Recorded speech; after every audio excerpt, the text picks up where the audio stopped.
It's July 25th. Isaiah's prophecies to the nation, to Judah, continue, with two noteworthy items seen in today's reading. First, he offers more granular detail regarding Israel's coming Messiah. Chapter 49, verse 7 and chapter 50, verse 6 are two of the first mentions in Scripture that the Lord's deliverer or Messiah will suffer and be rejected. And chapter 49, verse 6 states that he'll bring salvation to not just Israel, but to the Gentile nations all over the world.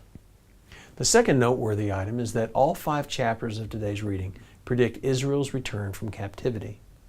It really is amazing that over 140 years before the captivity and exile occurs, Judah's deliverance from captivity, return from exile, and restoration was predicted as well. The coming destruction of Jerusalem was foretold not as God's permanent forsaking of the Jews as His people, but only as a temporary discipline designed to cleanse them of their foolish dependence upon idols. God wanted no doubt in the minds of the Jewish people what would be coming upon them.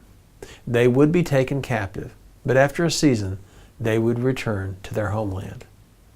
They were not to lose hope, but to enter into this judgment, understanding its corrective and redemptive nature. So 145 years later, when it happened, they were without excuse.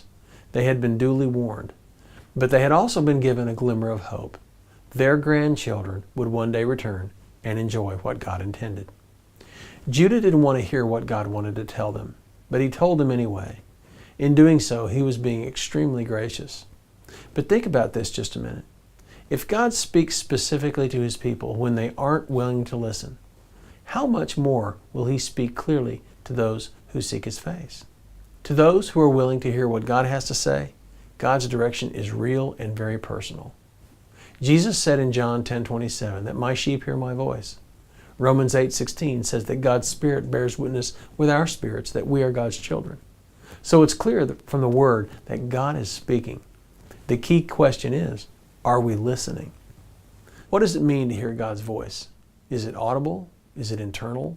The short answer is that it's unique to each person. God speaks to us differently. God can certainly speak audibly to us, or through a dream, through His Word, or through His Spirit, by giving us an unsettling or a strong sense of peace in our innermost being. He uses other people to help lead us, and He uses circumstances. He uses all of the above in combination with each other. Each of these elements work together to help us discern His still, small voice. Again, the key question is not, is He speaking, but are we listening? Here's today's application. Are you satisfied that you are hearing God's voice? The journal feature of this page is designed to help you better discern the voice of God. How so? Because the voice of the Lord is consistent, and journaling over time will help you clarify what is indeed the Lord's intent, what is consistently coming to your thoughts and into your mind as you pray. It will help you clarify between what is consistently occurs and what are just your own ideas that occur sporadically, or what may seem like a valid idea one day but prove not to be soon after.